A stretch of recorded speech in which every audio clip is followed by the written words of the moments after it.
guard against the acquisition of unwarranted influence, whether sought or unsought, by the military-industrial complex.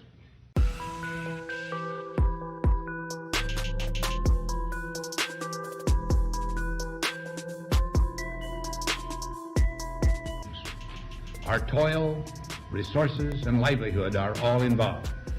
So is the very structure of our society. The potential for the disastrous rise of misplaced power exists and will persist. We must never let the weight of this combination endanger our liberties or democratic processes. We should take nothing for granted.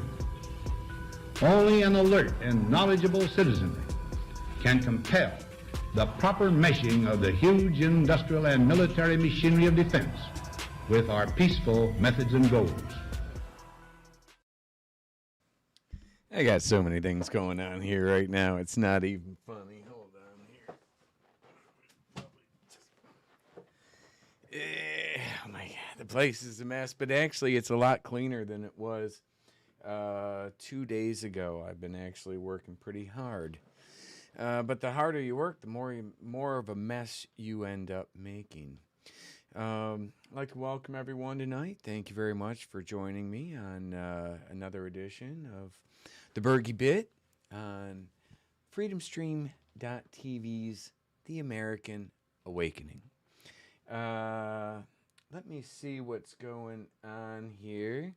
Hope everybody can hear okay. Looking over in the Twitch stream. Boric won in Chile. Hip, hello. How are you doing tonight?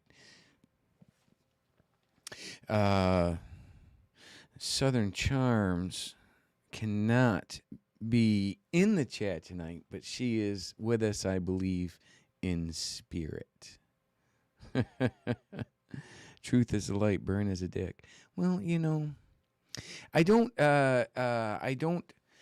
would argue with that. He's actually kind of fun to hang out and smoke a joint with. I don't agree with his, the people that he works with. I don't agree with his connections with Council on Foreign Relations. The list goes on. I have, shoot, what did I do with that? What folder would that be in? And I didn't get this.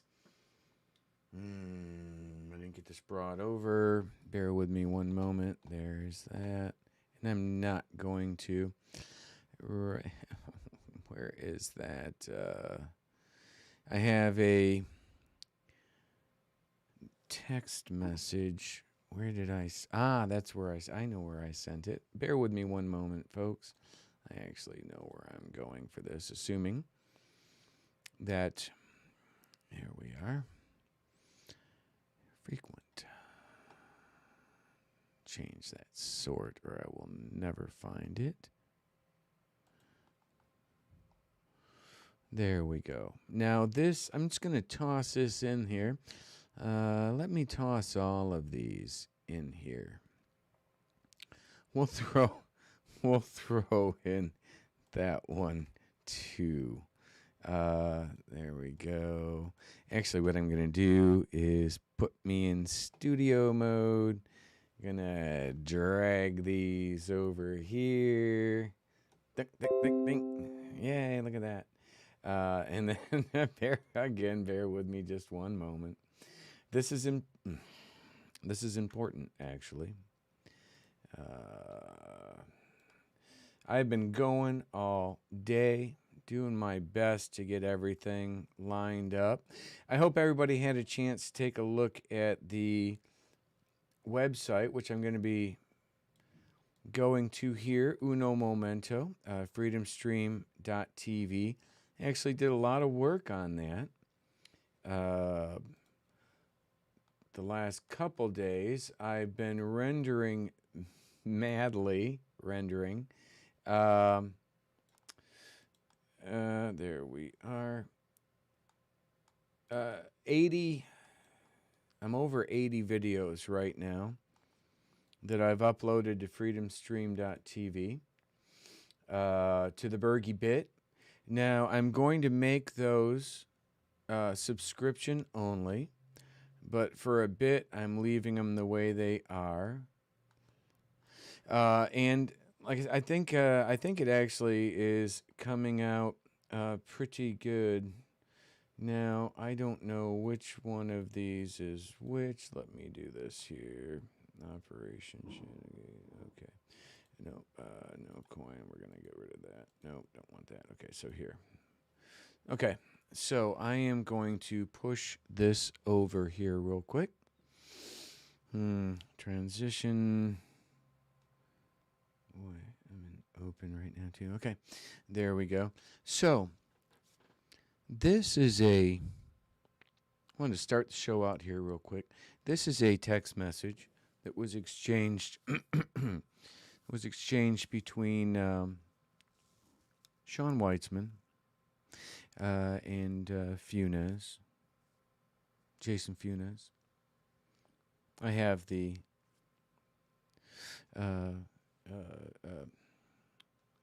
DMs, original DMs from Weitzman and everything with this. So why do I have this right now? Well, I've been working while these 80 videos are rendering, which takes between 6 minutes and 30 some minutes to render each one. Some were really long, to re-render them into the format that I'm trying to, get them to go to. Then here we are. Let me silence this here. Then I have this extra time to didn't put the phone on. I have this extra time right now though to be able to organize and sort all of my documents, texts, emails, videos, everything that I've really had this unprecedented access to because of my involvement with Shadowgate, then getting brought into DC. Now, let's take a look at let's break down what our good friend Jason Funes had to say to Sean. He said, since I haven't ever really been able to work with you since we both left the Mayor's Hotel, that would be the Willard. Are you a white hat or black hat? Question mark. You came from Black Hat world, but what does that mean for you now? I don't know who I can trust. Can I trust you? Now, so what this suggests is that both Funes and Sean were working together in D.C. at the Willard. Yeah, people who followed my story with Tori will know that I first saw Jason Funes with somebody in the lobby of the Willard. I was standing there next to Tori, and I pointed out to her, and this we have this in a Tori chat, in a stereo that I did with Tori, where we talked about this, and she confirmed everything. And I'm like, wow, who are those freaking MIC assets? And so she just kind of walked away from me, walked over there and to where they were at, and just started talking with them. Then I ended up going over there. Emerald Robinson was engaged with them as well. Seems as though she was trying to go over there actually and separate Emerald from them. She knew who they were. I can see that clearly now. So he's referring to, since I haven't ever been able to work with you since we both left the Mayor's Hotel. So what that's telling me is almost certainly that other guy that was in the lobby, well, with a high degree of probability, was Sean Weitzman, which I've known for quite a while. I got this from Sean quite a ways back. I've been onto them since the 21st, when they first engaged me. And if y'all remember, I posted online a question. This was Friday or Saturday. I think it's Saturday. I posted online a question to, what the hell is it? DNI Rich Grinnell, former DNI Rich Grinnell, and asked him, hey, remember when that sociopath Funes, and I'm paraphrasing myself here, but I said, remember when that sociopath Funes called you standing right here, right? Actually, that spot, called you on the 21st, wee hours of the morning. Here, it was super late, and we're 3 hours ahead of you. It was probably 2 o'clock here. So it was probably 11, midnight there. And was talking to you about this, and you started screaming at, when I say you, Rich Grinnell started, like really being like aggressive with him, like, listen, it's over. It's over. You need to seek medical help, right? He was saying the guy's fucking mental, and he Rich was right on that. So, was Rich Grinnell working with these guys? Apparently they were, but was Rich working with these guys? This is how deep this goes, but I continue. This is typical Sean Weitzman's response, which means, yeah, what he's saying is almost certainly true. This is how he cockily responded to me a few weeks back during that, when we were having that Tory thing and I was being attacked by Thought Criminal, and all of a sudden all of these associates exposed themselves, exposed their network. And when he attacked me the way that he did, he confirmed many different things. So as I'm going through, as I'm rendering some 80 videos, updating the site, which I'll go to in a moment, and doing all of these things, I came across this, which I'm documenting for the book, right? Why does this matter? Well, Funes, this states, okay, let's finish what it says here. All you had to do was lie to me and say you were a white hat and you failed on your phone call. Maybe you're not a good linguist after all.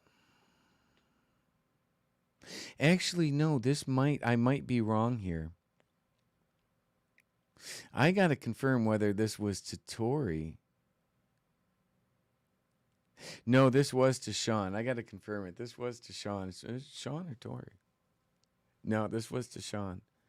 No, this was to Sean because I got the message right after. But I'm going to confirm this. I got Sean's response right after this. This is from Sean. It was a screenshot that I had taken right at the time. So I said, but then he goes down and he said, you and PB's mission was to give enough info, then handicap. Now that your former bosses are back in power, you lay off exposing Shadowgate and the 13-plus IIA operations running. Your linguist, he corrected himself. Whenever you're being a dick to someone in a text message, in a DM, and you have to go back and correct yourself, it just makes you look stupid, right? Just leave that. Let the just words of the wise. We can go into shadow hacking 101. Let them come back and be the grammar Nazis, and then point out that they're being grammar Nazis. Don't fix yourself. It's a sign of weakness, Jason. So anyway, but you can see,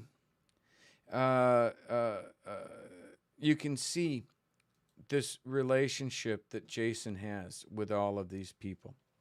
Now, I want to go, what is this here? So, and this is, oh, no, I got to save that one for a minute here. So this is, this was Jonathan Lee Rich's this was when he had attacked me. This was on March 30th of 2021. This was just a couple days after this was just a couple days after um, this is just a couple days after releasing doing the pre-launch to Operation Shadowgate Part 1, right? It was tactical, coordinated, and timed. This was before the one that Funes, this was before the one that Jonathan Lee Riches did, stating that I was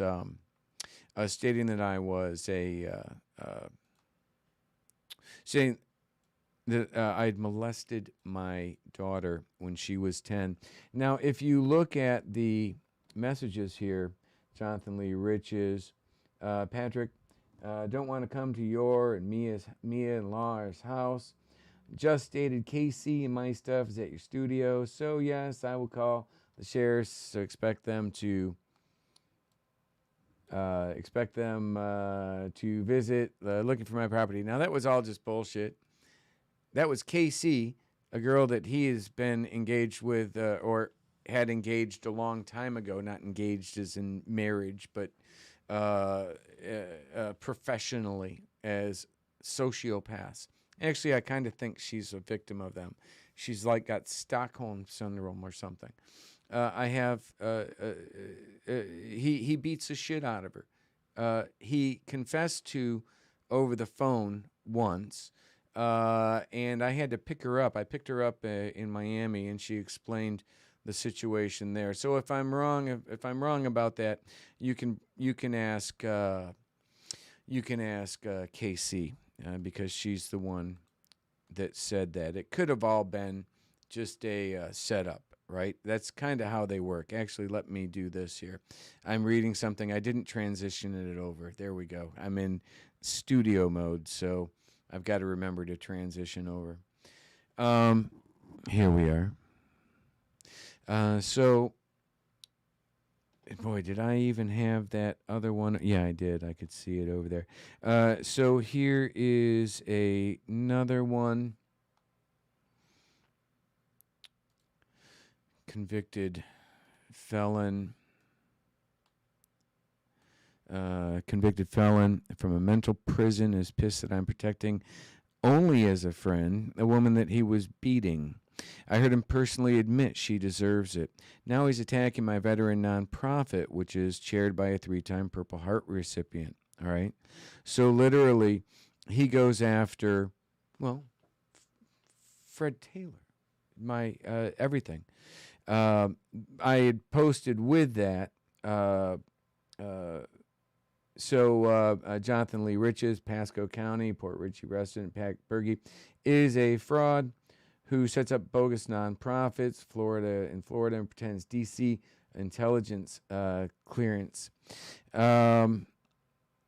doxes Proud Boys and harasses Roger Stone and Ali Alexander through nonsensical tinfoil hat videos. Right? So again, he's referencing Stone and Akbar.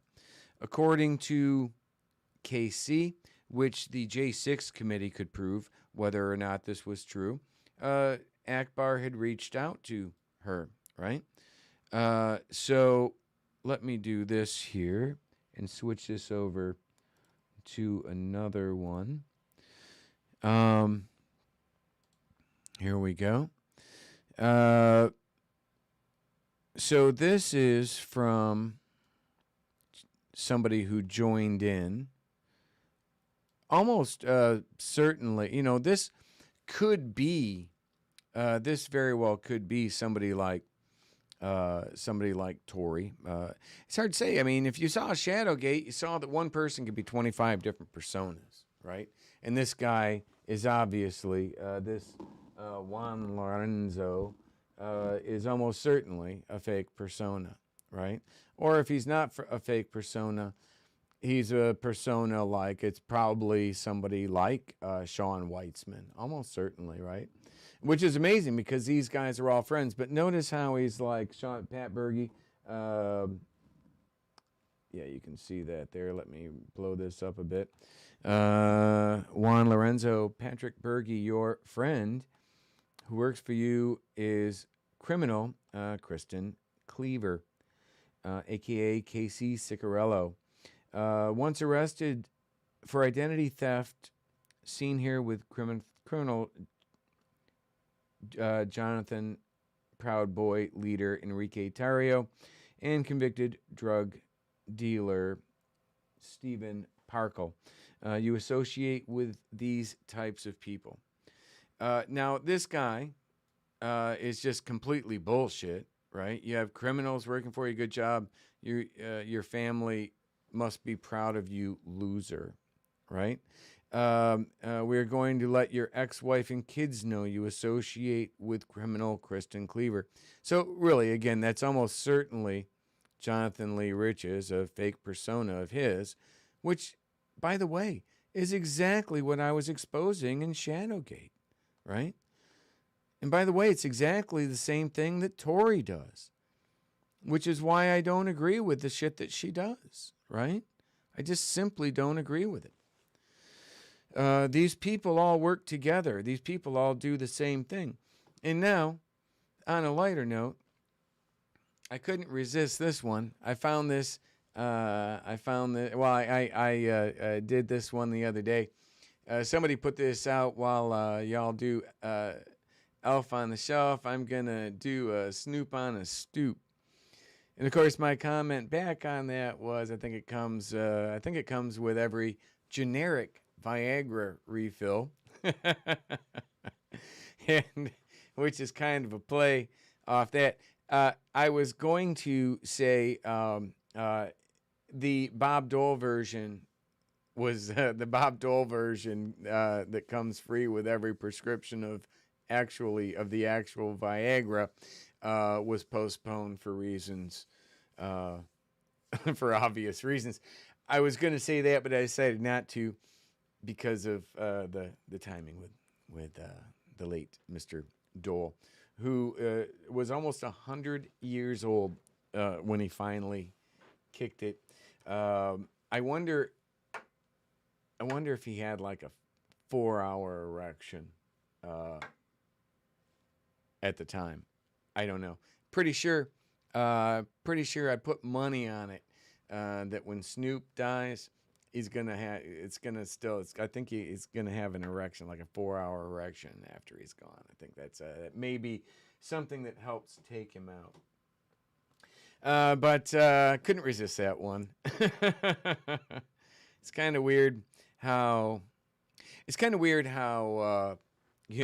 Bob Dole does the actual Viagra for years as their spokesman, and then once it becomes generic, they're like, "Hey, what's Snoop Dogg doing?" And I'm like thinking, okay, this guy's like Mr. Gangsta, weed smoker, don't fuck with me, I'll freaking, and now he's hawking generic Viagra. Can't make this shit up, my friends. So what I want to do here real quick is let me go here. Do I have one? Open full right screen. Let me see which one this is. Wrong. Freedom Stream, no. YouTube, Home Freedom Stream. I want the 2012. There you are. Okay, so, let me get this cleaned up a little bit better here because I moved it around. So this is cool. I've been putting a lot of work. I put a lot of work into this, and it's coming along, as my late sister Laurie would say, swimmingly. Okay, and let me scroll that down there. Okay, so let me bring this there and there. and transition. Yay! It's the well, this is a blog post that I made, right? So this is a blog post. I'm going to start doing daily blog posts on freedomstream.tv. What I have connected here is to this is to the Facebook site, Operation Shadowgate Facebook site. Actually, Facebook has a really good thing set up as far as it integrating tools with for businesses, for companies. And I am a legitimately Florida registered business, and I haven't spent a lot of time on Facebook because obviously I've been calling them out.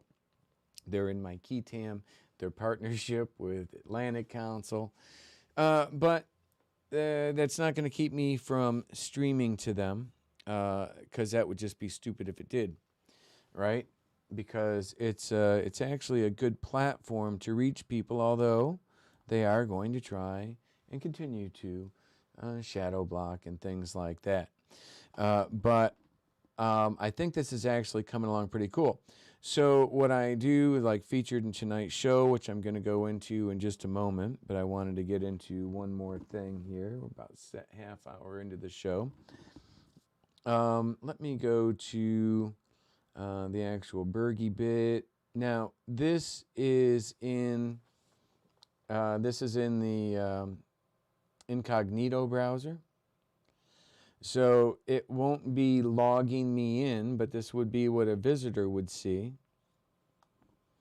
I am live right now here. I'm going to shut that off so I don't get an echo. Should be able to see, I think maybe I have to log in, but if I was logged in, hey, look, it's me on TV. But if I was logged in, I'd be able to actually, like make comments. I'd be able to make comments through if you're registered through Facebook, even though it's in the the stream there, or through the freedomstream.tv on the BERGY-BIT. Going through Facebook, you just have to log in and as register through Facebook, but you can actually do it on the site here. And what I did is, so there's been a lot of change. This shift with Tory, all the craziness with everybody related to Shadowgate and Burn and all of that. I needed my independence, right? How can I be I want to be a journalist. I want to go into journalism. I don't want to run around like with my time machine. I want to be an actual journalist, right? Maybe someday. Who knows? But so what I did is I'm taking the separation. I've gotten maybe a dozen people or so have canceled their subscriptions to Freedom Stream. Some helped out for a while. I guess they were only helping me because I was repeating what Tori said, but not going to do that, right? So what I did is I've changed the American Awakening Live monthly subscription from $5 where I had it to $7.99, which you'll be notified of that like before the next, and you can opt out if you want. If you have trouble like logging in or finding your password, check your spam. That's been the case a couple times for people. If it's not in your spam and you're just not getting it, send me a message. A couple people have done that. A couple people did it while like on the weekend or a Sunday where I'm out and I'm not in the office where I can do it. It fell off the plate. They got charged, and I immediately turned around, refunded that charge, which actually cost me a transaction fee. So it's like I didn't do it on purpose. I just, you couldn't go in and change your password and do these things on your own. I get that, and that's not a knock. I mean, some people do. I got a lot more work to do with the site to make it more user-friendly and stuff. I'm constantly trying to improve on that. But so if you did run into that problem, I changed that, right? Or I got that taken care of. I'm bringing that up to $7.99, but I'm also doing something kind of cool. I'm offering for $79.99 a 1-year subscription to the BERGY-BIT, to the American Awakening. That subscription includes will include a commemorative coin and a certificate of a certified ethical shadow hacking certificate, right? Signed by me. So you'll get the certified ethical shadow hacking certificate signed by me. You'll get the no coin challenge coin. You gotta love how that one works out. $79 for the year, which actually, when you consider you get the coin and everything, it's actually less than what you'd be paying at $5 a month for doing the monthly thing, or right there around the same price, because there is a one-time shipping charge on that for sending those out. Shipping and handling, it's about $10. It won't be charged in a year when you decide whether to renew or not, right? So I think this is turning out pretty cool, though, right?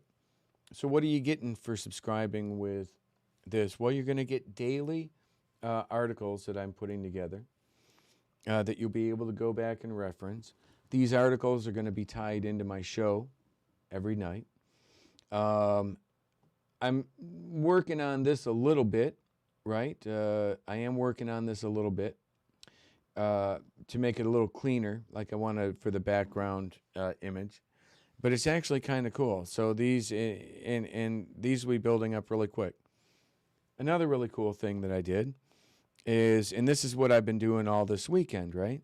So I've just re-rendered, I've taken, when I'm doing this show right now, when I click stop streaming, it automatically dumps a copy, a very high resolution copy onto my server of this show, however long it is. These are usually between 5 to 10 gigs in size. It then remuxes them from an MVK file, because the MVK files can't be corrupted. If the system were to crash right now and I was recording with a .mvk file, I would be able to recover everything up to the point it crashed. If I was just doing it in like an MP4 video, wouldn't be able to recover that. So what I did is I took all of those videos and I went through, I did a batch of 80 so far, which goes back to July, I think. And I took that batch of 80, I renamed them all properly, BERGY-BIT, relating to their date. Then I cut them, because it's got like the 10-minute or however many minute, 5-minute, 3-minute, however many minute countdown I would do. I eliminated that, so even if you went like to this one, if you played this one, it shows 11 seconds. You'd have 11 seconds, right? This one, immediately. So, and I think I think this one was the one from Friday.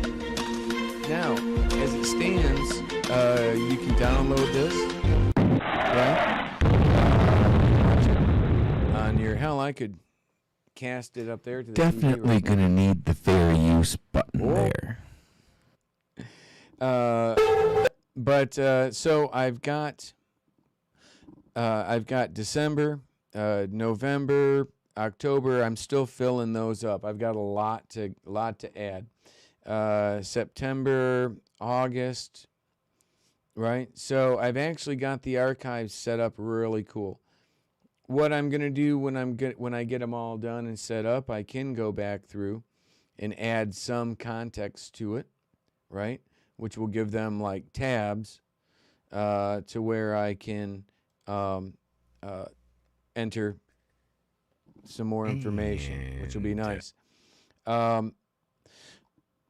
Again, right now, all of these are available. Right now, all of these are available. Guard against the acquisition of unwarranted influence, there we go. whether sought or unsought, by the military-industrial Stop complex. the right one there. Right now, all of these are available. There it is. Where are you? Right now, all of these are available Our toil, without resources, and livelihood are all involved. Right now, all these are available without a subscription. I will be changing that, though.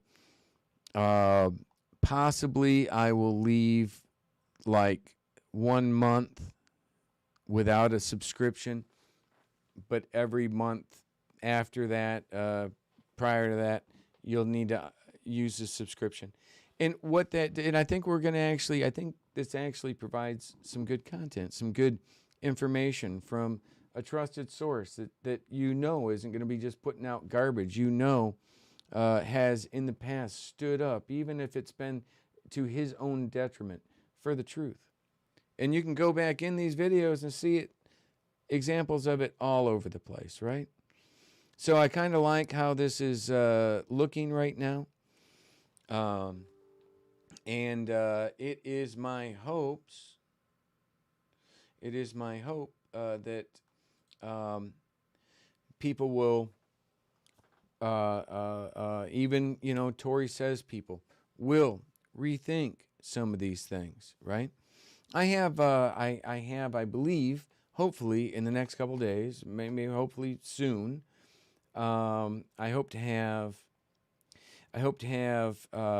Linwood come on and have a conversation with me, right? And that's going to be very interesting. I'm telling you right now, it's going to be very interesting. So, okay, I'm going to have to, I'm going to have to, well, I'll just pull this one up on this. So, I want to, okay, let me go back to this because I'm just going to play this first one right from here because the clips that I grabbed were from the other one. So bear with me one moment here. Right screen, Viva Barnes, go over. Oh, jeez. Here we are. Hey, that's pretty good. Okay, so I want to play this. This is just a few minutes, and again, I'm going to actually scroll down to the fair use statement that I literally have right here. I don't even have to press the other button for it. I'm putting this out on everything because this is under fair use. What these people are talking about, these are very these are actually pretty influential people, right? Now, a couple days ago, they put out this video about banning on YouTube. And what I want to compare that with is the video that they put out a year ago when on the 21st to the 22nd, when they were discussing the arrest of Millie Weaver, who was arrested while uploading Shadowgate, a documentary featuring the claims that I was making as a DOD whistleblower. So it's on that. It's because of that.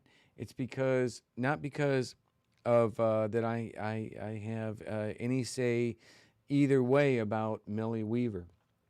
That stuff gets complicated, but it shouldn't matter, right? Because they drew me into this. I was actually invited to do something with Millie Weaver, who was a contractor for InfoWars. I agreed to do that, and it actually was, I learned a lot from that. We all could learn a lot from that. So I'm going to play this for a few minutes, and then I'm going to go over, I'll stop maybe at times when I want to add to it, and then we'll go over some pre-cut things that I already have of the one from last year with Colfage, Build the Wall. Because actually, this is kind of weird, because all these people were connected to what we were doing up in D.C. They were connected to.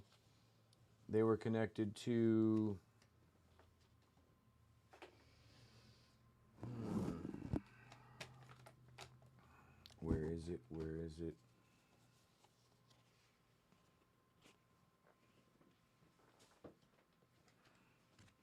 I found these earlier today. This was my invite to DeSantis's inaugural ball. That was pretty cool. And Lieutenant Governor, right? That was from back January of 2018.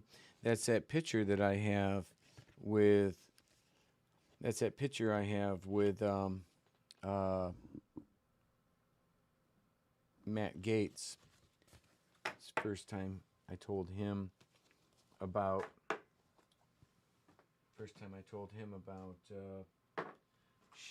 About Obama's Shadowgate.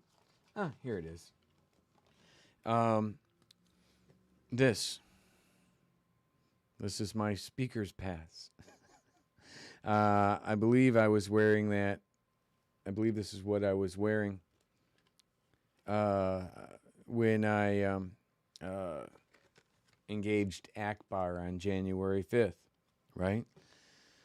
But Bannon, all right, so the guy, okay, so two people that are indicted or that are being subpoenaed right now by the J6 committee are actually two people I like. If they turn out to be bad guys, it's gonna be so pissed, because Dustin Stockton, he was like really cool, right? He was his wife, I think Jennifer, she was freaking really cool too. If these guys turn out to be bad, it's gonna piss me off. I saw freaking Ray Charles could have seen that Tory was gonna turn out bad. But if these guys are, it's just going to depress the shit out of me. So, my connection to this and to that, and keep in mind, we were there because we were guests of Millie, Gavin, and myself. Were guests of Patrick Byrne, and it was his acknowledgments and Laura Logan's getting. We were freaking being set up in D.C. by these people. So that's why this is relevant. And again, when you listen to this stuff from a year ago, we're going to play the one from a couple of days ago first. When you listen to the stuff from a year ago, you're going to go, holy shit, Barnes was wrong. I would also add before, and I'm taking forever with this, and we can run late. I would also add that Robert Barnes, I reached out to him when I was in L.A., and I was asking him to... Well, I reached out to his law office to arrange. I was going to pay for an hour's meeting with him. I figured it would be $500 or $1,000. I was going to do it. It was worth that much. He's avoided ever returning a call, even though they did several reports about Millie, one of which you'll see a bit later, and others I've actually gone into. So let me do this here. Let me watch on YouTube. Why doesn't every home in the U.S. have solar panels? Jesus. The number one But reason let is not about me sunlight or weather do or even full politics. It's actually screen just on because this. most Let people me don't know skip that. ad. But I guess it's a good segue, Robert, But unless bear we've missed with me anything, one moment to here. Steve Bannon. where if they don't get you on the substance, they will get you on the procedure. And Bannon got his indictment for the We Build the Wall indictment. Colthage didn't. And I said, if Bannon, I like to think if I were in Bannon's shoes, I might say, I decline your indictment and I will stand with my brethren. I'd like to think I would do that, but I don't know what I would do in that position. Okay, but a lot of good it did to him, because in the wake of Jan 6, Bannon gets congressional subpoena. The Congress has created their own raison d'etre, their own authority to investigate anything. So this is where they start here. And I said, if Bannon, to Steve Bannon, where if they don't get you on the substance, they will get you on the procedure. And Bannon got his indictment for the We Build the Wall indictment. Colthage didn't. And I said, if Bannon, I like to think if I were in Bannon's shoes, I might say, I decline your indictment and I will stand with my brethren. I'd like to think I would do that, but I don't know what I would do in that position. But a lot of good it did to him, because in the wake of Jan 6, Bannon gets congressional subpoena. The Congress has created their own raison d'etre, their own authority to investigate anything and everything related to the events. I don't want to use the words, Robert, but it rhymes with schmerrists of January 6th. They've designated this as 9/11 2.0, and they've given themselves all the powers in the world to investigate everything and anything. They issue subpoenas to Bannon, who says, I'm not complying with them. I believe I have privilege, executive privilege. If I'm wrong, prove me wrong. And Robert, you'll explain to me why they don't go adjudicate that question first, but then they indict him by a grand jury, and there was a recent court order in that case. Before we get there, why is there not an obligation to adjudicate on the purported defense of executive privilege before moving on a contempt on the basis of executive privilege? It's very difficult to contest congressional subpoenas in court in advance of a contempt proceeding as a private citizen. So that's the hard part. It's I believe Meadows is now contesting it. Trump, of course, did, and we'll get to what the D.C. Circuit did with that. But it's generally considered difficult to contest it.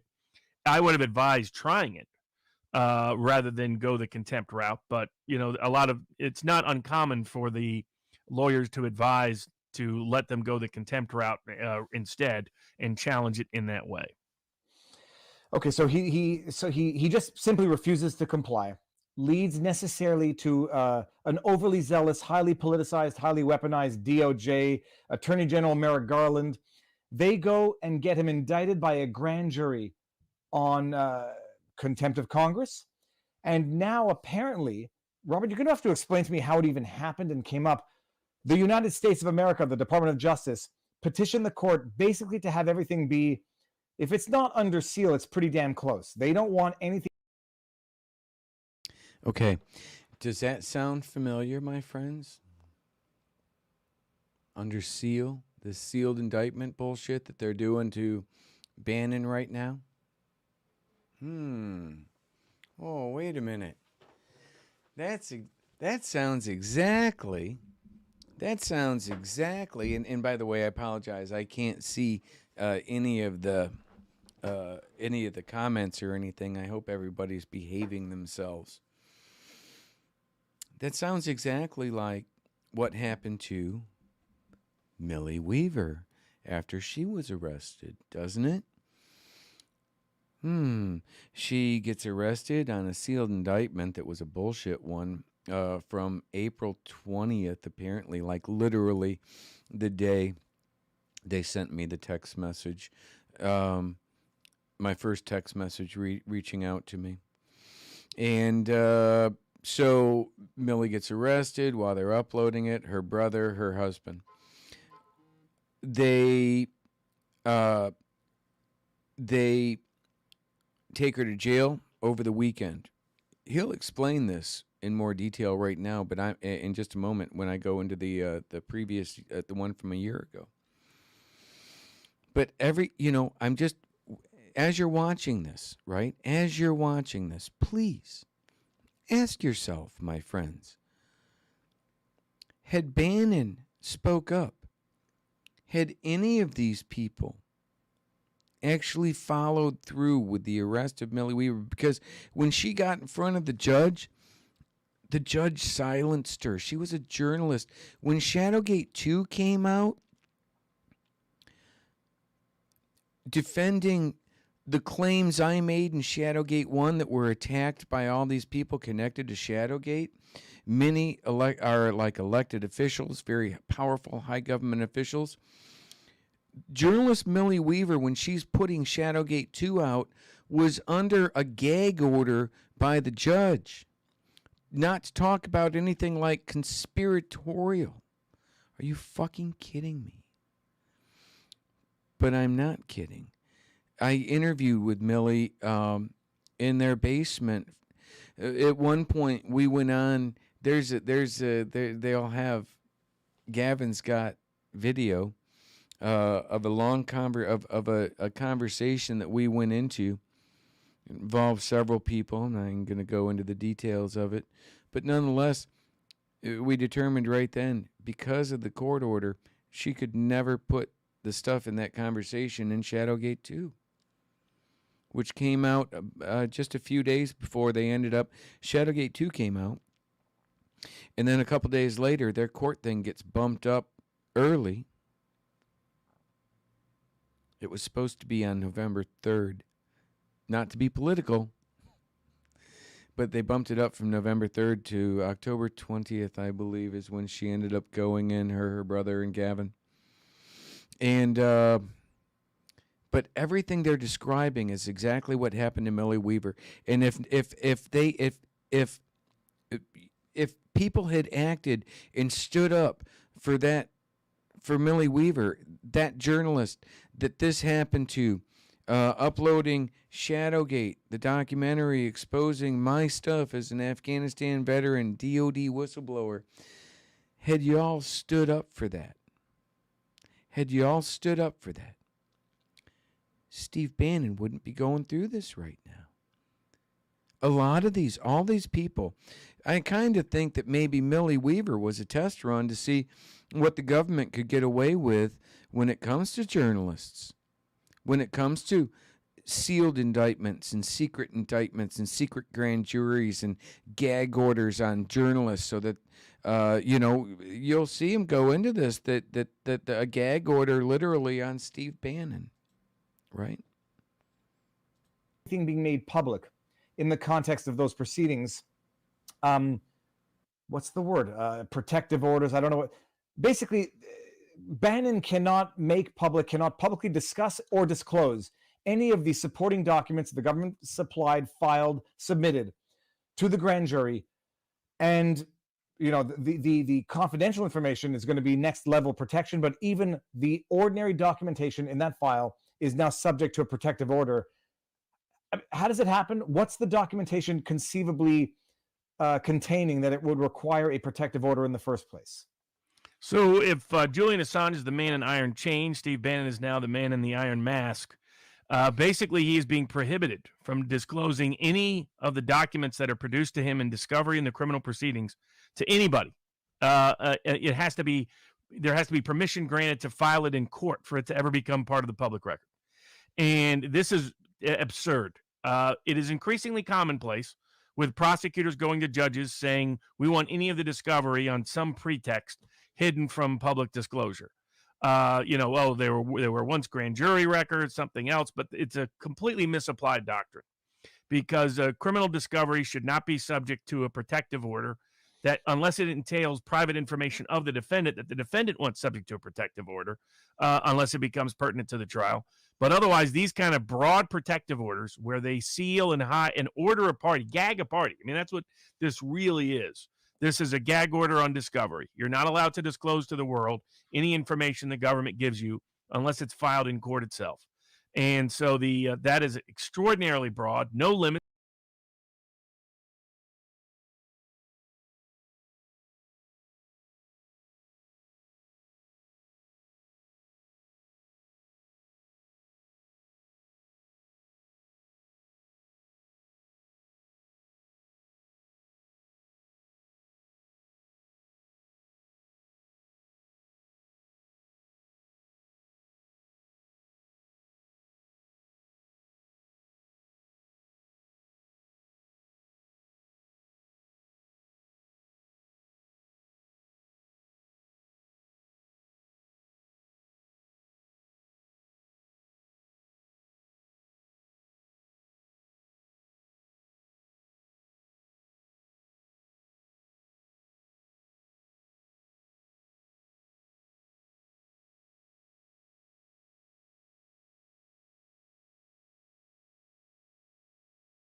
Nah, we're not. I had the volume off. I apologize, people. A lot of buttons, a lot of stuff going on. Somebody's probably actually texting me, telling me that too. That's funny. But at any rate, like I said, don't forget. This is why. This is why. Had we not ignored Millie Weaver, her arrest, right? And let's just take the name Millie Weaver out of it. Bryn, you lost. Yeah, I got that. Let's just take Millie Weaver out of that component, the name. Let's just insert a journalist who was uploading or was arrested while uploading a documentary exposing the claims I was making. We let that go. And now this is happening to everybody. But oddly enough, the people this is happening to are all connected. You know, Viva and Barnes, they're connected. They were doing this right after, right? Now, does that make them a winning asset? No. Were people pushing stuff to them? Absolutely. Were they working very closely with Tory on this and such? Absolutely. Tory's argument would be, well, I was working with them to help get Millie out of jail. My argument to that would be, I'm pretty sure you were the reason she was put in jail. And not because of the bullshit that you were putting out in bullshit, unverifiable stuff that you were putting out in Shadowgate, which would be ridiculous for anybody to ever arrest someone for, because literally nothing she said was verified. It was just, you know, from her time machine. Or was this because of information that was put out by me as a verifiable DOD whistleblower, right? That's the question that we have to ask ourselves. I think it was because they were trying to control what was going on with what I was exposing. And now all the same people, many of the same people that attacked Shadowgate, that were directly involved in it, that commented like these guys, right? Now, Barnes, he's, I believe, please correct me if I'm wrong, please look at this for sure, but I believe Barnes is connected to InfoWars. He's like done something for them, or represented somebody for them. I don't know. But seems to me as though, and you can see, excuse me, my time with Millie, Gavin, Tory, and the rest of these people, more specifically Tory, she did have a connection with many of these people, right? So let me go on with this. It's only a few more. I'm just going to play. It's only 11 minutes, but it's actually quite important because what you're going to see next is going to be like, okay, wow, they were all very wrong. No requirement that it meet any particular standard. The sensitive information has a heightened provision of protection. My name is Scott Harris. Really? Just listen. This is my wife. Well, that's Protection, cute. but all of it is limited under the protective order. This is the same Federalist Society Trump appointee who also ruled across the board in favor of Dominion in the defamation claims. It's another failure of Trump, and another one of these appointees that is unreliable on the bench in terms of liberty interest. See how these are all connected? So the judge is connected to Dominion. Dominion is connected to Shadowgate. Hell, Seidel was referenced in the first Shadowgate on August that was uploaded as Millie was getting as she was getting arrested on August 14th, 3 months before the 2020 presidential election, which ended up post 2020 presidential election. Post 2020 presidential election ended up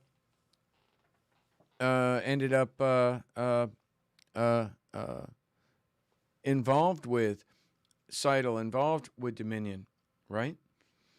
And Now, Dominion and Seidel and all of those are suing for the billions of dollars. Lynn Wood, whom I believe was set up in this. Sidney Powell, whom I believe was completely involved with this knowingly and willingly. General Flynn, who I believe is one of the architects of it. That's what the no coin's about, right? Patrick Byrne, absolutely connected to this. I would argue probably connected in some way to the Seidel reference that was put into Shadowgate, because I'm pretty sure that was put into Shadowgate because of Tory. It certainly wasn't anything that I contributed to it. Everything that I contributed to it was either verifiable through the contracts that I worked or through documentation, verifiable documentation, DD-214s, line of authorities, right? Those are kind of hard to, those are easy to verify, kind of hard to fake.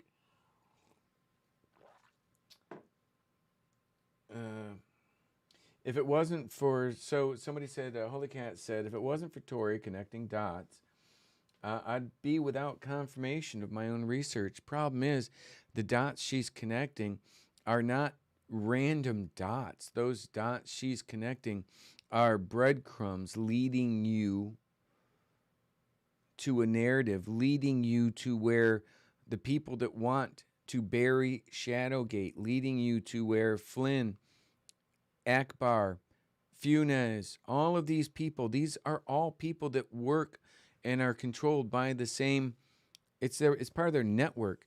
And I can say that because literally I was pulled into their network. I was given unprecedented access to their network. I have the forensically verifiable information that I'm putting together right now in my book, Operation Shadowgate Part 2, which will be released February 22nd of 22. You can do pre-orders on it and help me out. You can do pre-orders on it and actually help me out.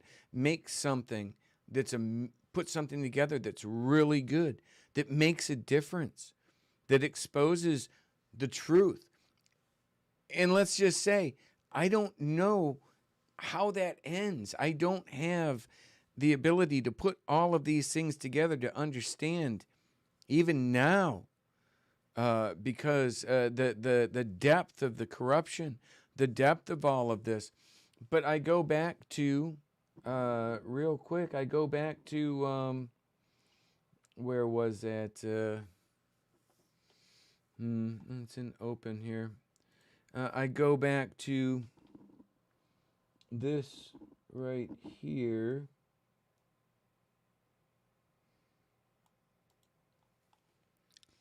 And point out that Jason Funes, that Jason Funes literally says, haven't really been able to work with you since we both left the mayor's hotel. Are you a white hat or black hat? Came from black hat world. Does that mean no?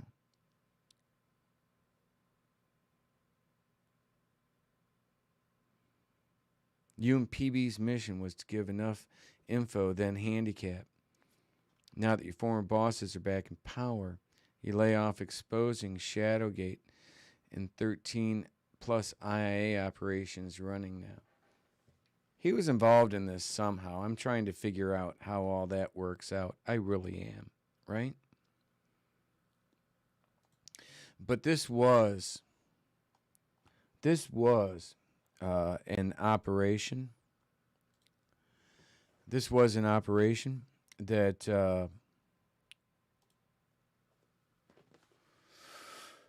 was on a very large scale, tactical and coordinated by multiple people. So let me do this. Not a surprise, because over half of his appointees were Federal Society members whose oaths are to something else other than the Constitution, in my view. And they've proven it repeatedly while being on the bench, and in just the brief time they've been on the bench. So this is just absolute deference to the executive branch, misuse and abuse of judicial power to silence a defendant Holy Cats, who's in YouTube land, could you please explain your thing, what you said about Sergeant Joe Biggs while this is running? From arguing in the court of public opinion or exposing government malfeasance and misconduct in the court of public opinion. That's all that it. Court of public opinion. Oh, Civics 101. And who controls court of public opinion? Military industrial complex. Partnerships with Facebook, Twitter, YouTube to control the narrative. Assets all through mainstream media, tactical, controlled. So if you control the narrative, if you control the court of public opinion through all of that, what he's saying is not false. It's Civics 101. That's how they've impacted. That's how they've impacted that. I'm looking over here. Holy Cats, General Petraeus. What was it? Just when you get a chance, so let me know what you were talking about, Joe Biggs.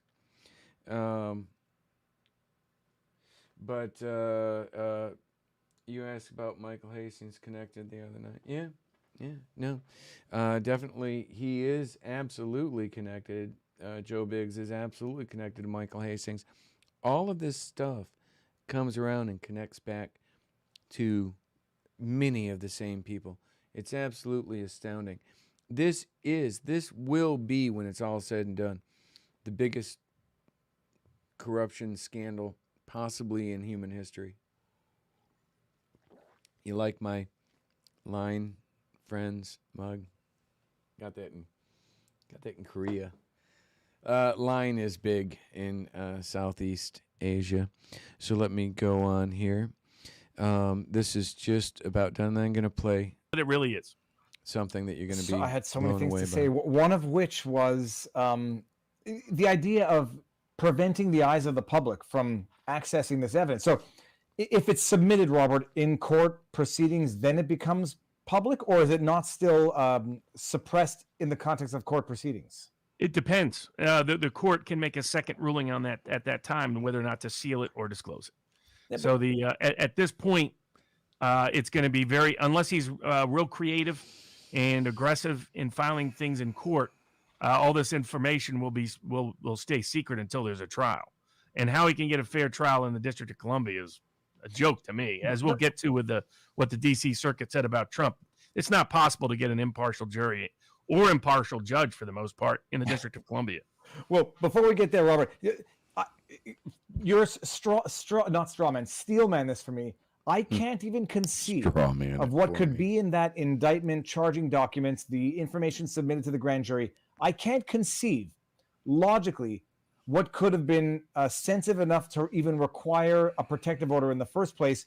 Hypothetically, steel man it for me. What could be in the documents submitted to the grand jury for Bannon's indictment that could be necessary remotely for a protective order?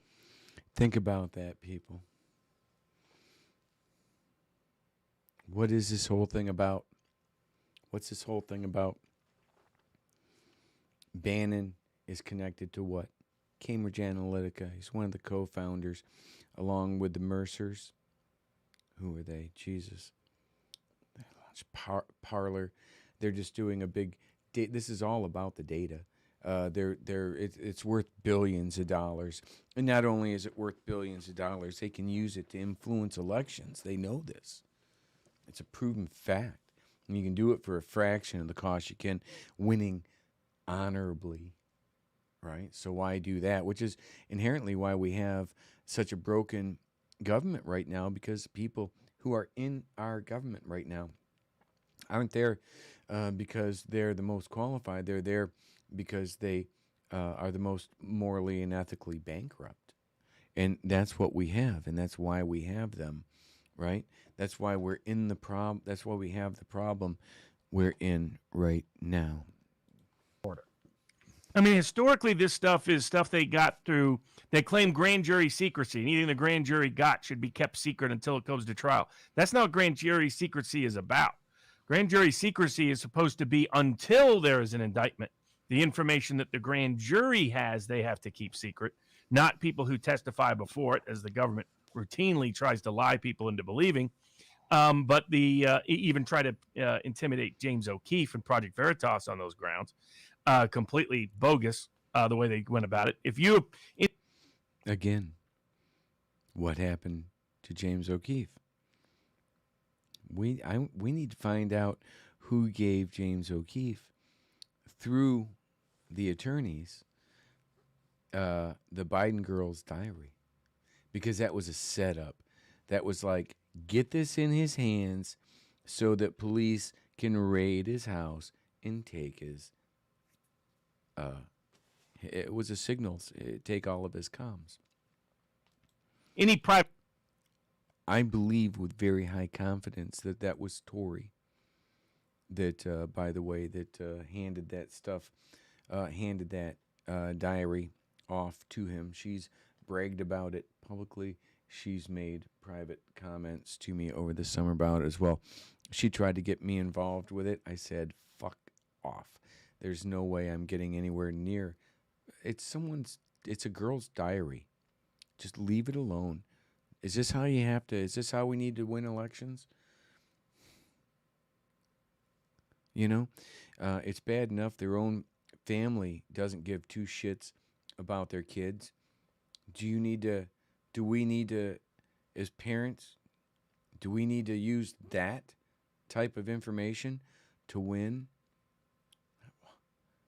Again, if we do, what have we actually won? Private citizen who appears before the grand jury is not subject to grand jury secrecy, period. End of story.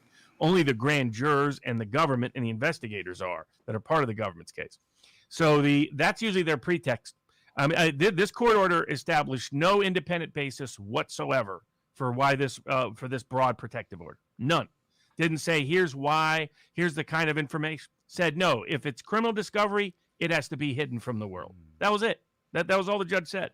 It was not well reasoned or well argued in the opinion. It was barely reasoned at all. The only thing I was asking myself, and I said it in my vlog, is it was granted in part. What part of it was not granted? Because the judge, he opened the caveat: documents that are already public or already in Bannon's possession are not covered by the order. If that was the concession, well, big freaking deal, whoop-de-doo. That was already the law. You can't order a protective. You can't apply a protective order to things that aren't part of the.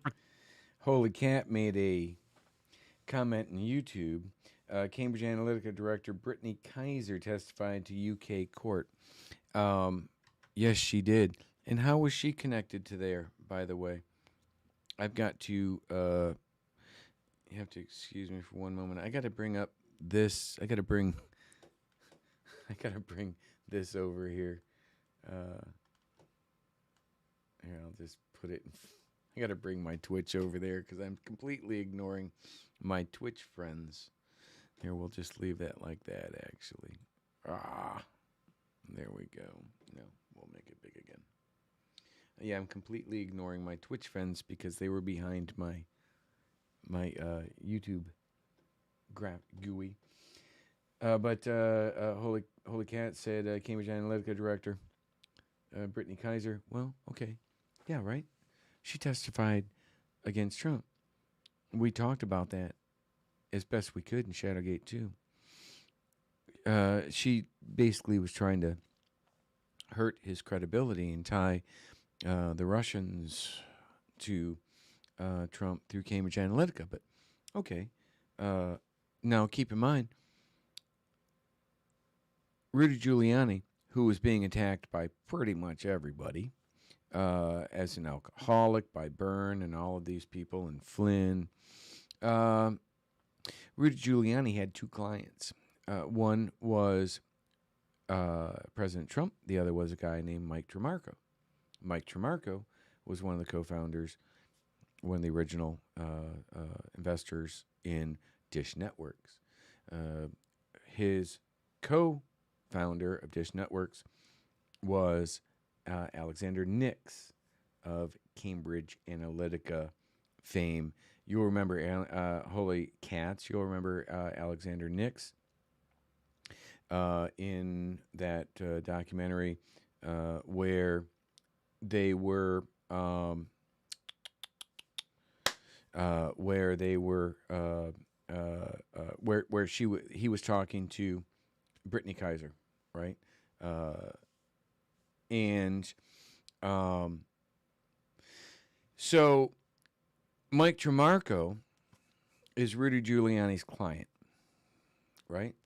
And Mike Tremarco had hired Rudy Giuliani to sue Nix for $60 million because Nix screwed.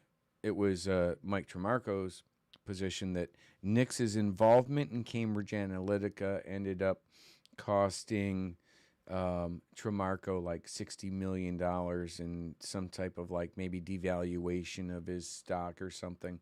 It was because of what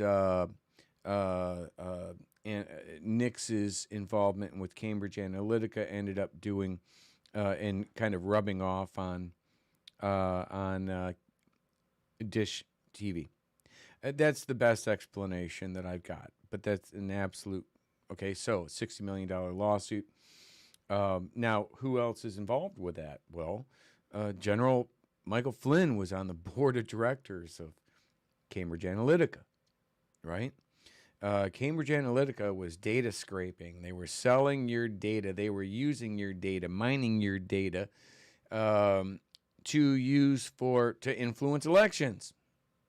Oh, my God. Anybody who watched Shadowgate would have seen that that's exactly what I was exposing in Shadowgate, right? Just what I was exposing was the work that I had done from 2007 to 2010. The stuff Brittany Kaiser was exposing, as she testified, didn't even begin till after 2010. But it's all the same people, right? It's all the same people that were connected.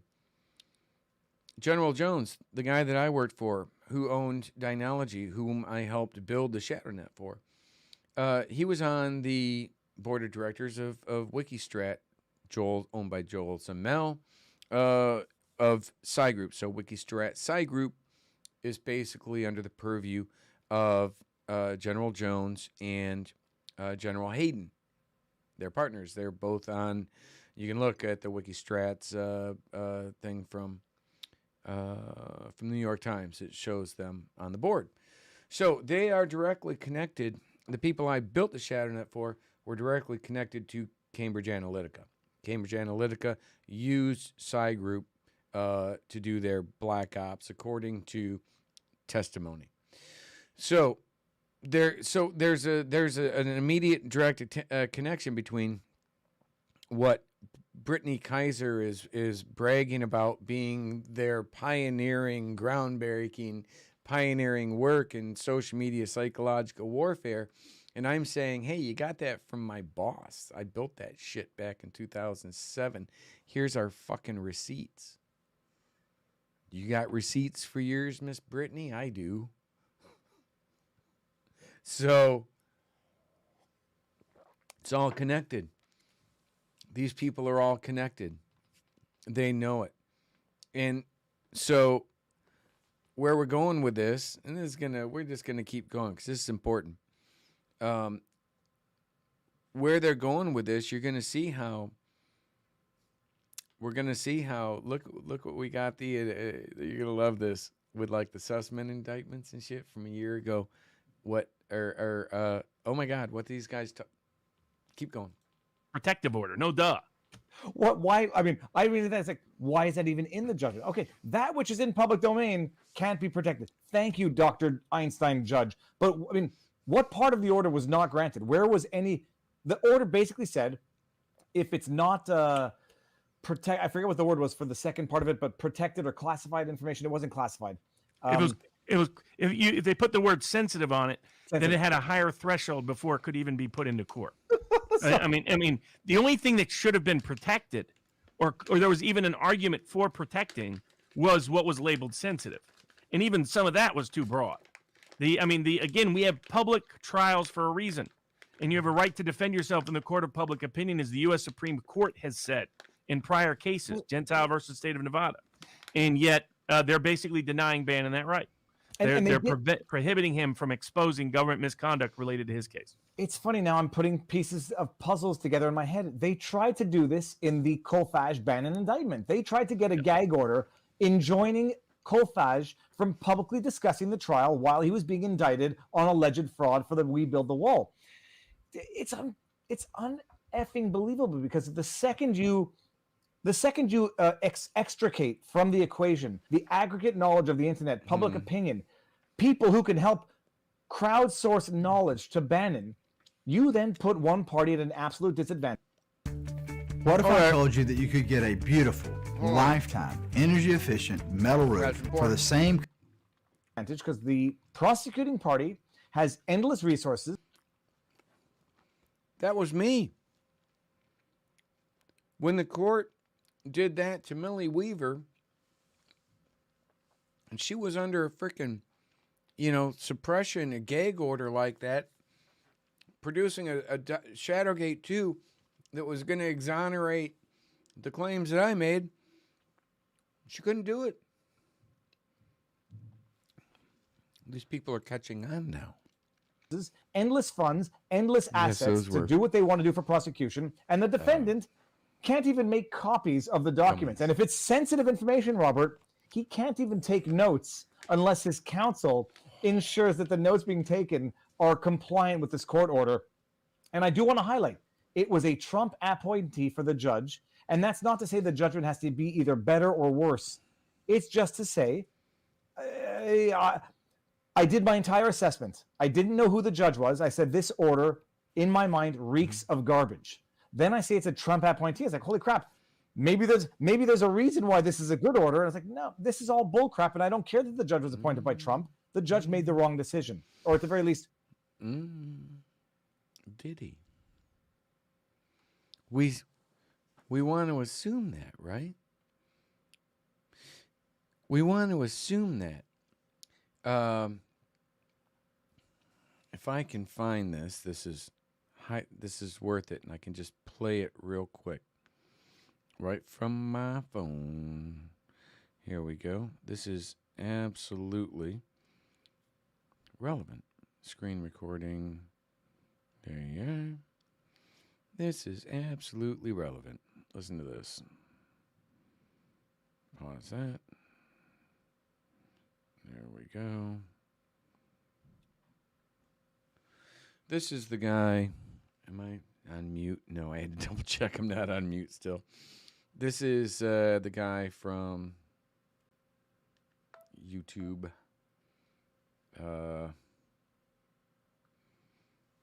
Right? Veritasium. True, you should try as hard as you can to disprove it. Only then can you really get at the truth and not fool yourself. Here, do that again. If you think that something is true, you should try as hard as you can to disprove it. Only then can you really get at the truth and not fool yourself. Right? Y'all could hear that, right?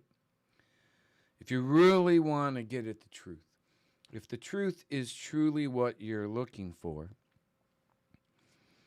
and you're not afraid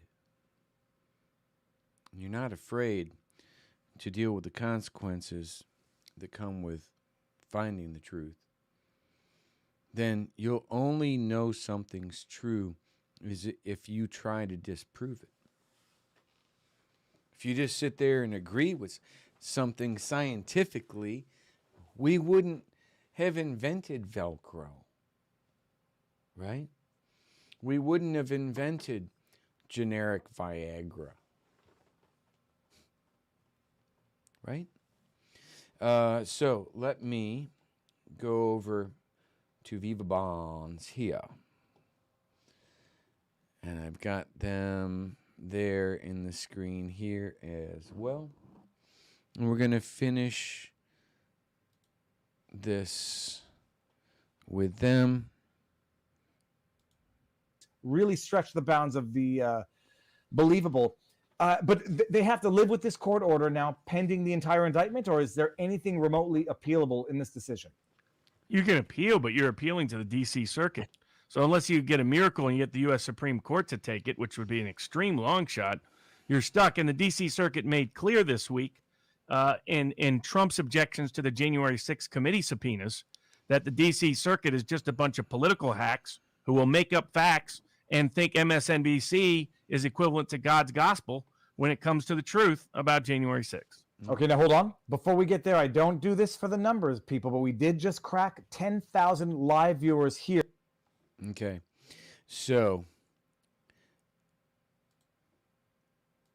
let's transition to a year ago, shall we? This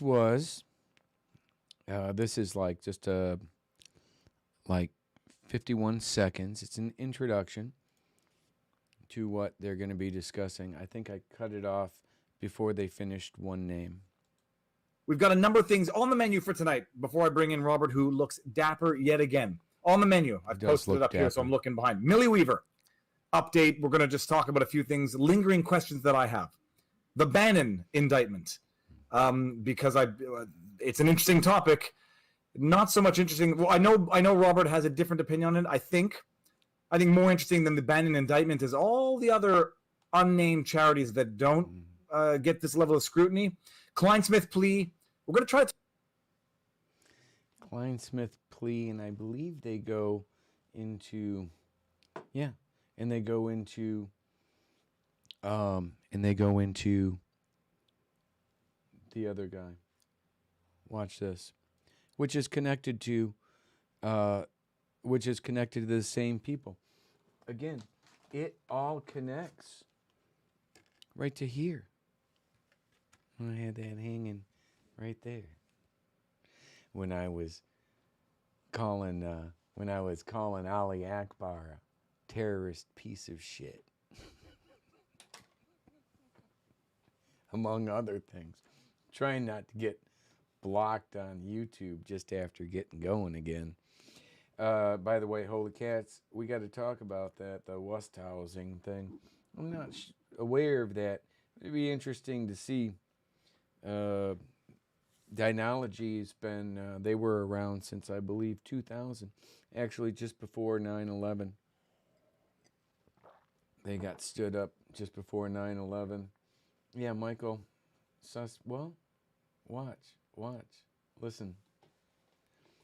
This is good. And these are just shortcuts that I actually had the time to do. Amazing. And now, speaking of which, I think it's a good segue. Let's deal with Millie Weaver, because there's been an update since our last stream, which was the disclosure of the secret indictments, revealing what the charges were, what it seems to have stemmed from. I guess first things first, for anybody who doesn't know, Millie Weaver is a journalist, independent journalist. She does contract work for InfoWars. I was corrected on that. So she's not employed by InfoWars, but does contract. You know, Alex Jones was correcting everybody when she was still in jail on that, too. He is such a worm. Work for them. Apparently, the day that she was releasing her documentary called Shadowgate, she was arrested. She recorded the incident. To say that it went viral, and all coverage of it went viral. I think people were very interested in the story because people were making connections that you can't blame them for making, even if some of them panned out to be more or less on target. She is arrested, brought to jail Friday afternoon, in jail, with her husband until Monday morning. Apparently, Department of Child Protective Services got involved on the Monday. The secret indictment, which was released, showed that she was being arrested or charged with robbery because of an incident where she took her mother's cell phone and apparently pushed her mother to the ground. Remember, originally, Millie, when they picked Millie up, the police, they said that they were arresting her for burglary of her own home. The computers went down for several hours at the facility as they were being processed in. And when they came back up, the charges had changed from burglary to robbery. Because apparently you can rob someone in your home. You can't burgle your own home, as Millie said. because her mother was apparently recording conversations of her husband and her brother berating her. Her mother had come to live. True story. As I was told, Millie and Gavin caught their mom downstairs in their studio in the private area where Gavin has all his studio set up to do his recording. They got the sound booth room with the clear glass. Millie sits out there. They got the chairs in the studio. It's a nice studio, right? It's in the basement of their farmhouse. And they caught her mom taking pictures of the information on their computers. And this was like at the same time they had just reached out to me. They had just they just ordered my book, Victim of the Swamp. So they catch their mom. She catches her mom taking pictures of their stuff, and apparently that's what that resulted. That's what that was from. So here he is saying something close, but not actually very accurate. With them during the My Sharona Cyrus Schmendrick. So I guess, and now so we see that the charges had nothing to do with burglary or theft of documents that were featured in the documentary. Totally unrelated. Coincidentally, it took a month to execute the warrant, and it was executed the day that she tweeted she was releasing the documentary. We'll get into that. A month? No, that secret indictment went out, and I think Barnes corrects him here a little bit later. That secret indictment went out like April 20th, maybe April 25th. And this is the same time that this is exactly the same time that Tory reached out. April 16th is when Tory reached out to Millie and Gavin saying, hey, you guys should reach out to this guy, Bergy. Actually, that's the same time she reached out to me. This is all freaking timed out, and I'm telling you right now, Tory was one of the key players behind that. And damn, those were some good gummies, I'm telling you right now. First things first. Secret indictment is a scary word for sealed indictment. All indictments are sealed or are private, right? Kind of. So in other words, the grand jury proceedings are secret, but indictments are sometimes not sealed. It depends on the local jurisdiction as to how often they're sealed. So so on that aspect, the overarching view, I still see the cases like Julian Assange. It's just the first charges against Julian Assange, which were personal, meant to discredit him, meant to set him up. Why would he bring up Assange? That's interesting, right? Basically, he's saying the same thing that happened to Millie was what they did to Assange. But then again, we didn't do anything about Assange. Nobody stood up for that. And maybe if we had, Millie wouldn't have been arrested. Maybe if Millie hadn't have been arrested, maybe Bannon wouldn't be where he's at right now. If Bannon hadn't been where he was, maybe Ali Akbar would be snuggled up with Karl Rove right now. One of the most absurd examples of overcharging ever. Essentially what they've charged her with is assault during a robbery. This is a charge limited that's intended for people who are carjacking, for people who are robbing people in a bank, robbing people in their home. I have never seen someone in a family dispute be charged with assault during a robbery. It is one of the dumbest charges I've ever seen. So it's clear, it's extreme overcharging. Mm-hmm. The anomalies with the case include, first and foremost, that the purported victim filed an affidavit, according to her own words, of non-prosecution and asked that no prosecution go forward. Now, how did that happen? Right?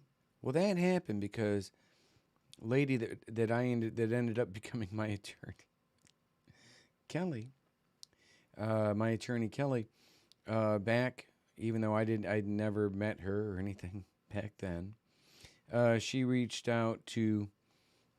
She was doing some work with the people, She was doing some work with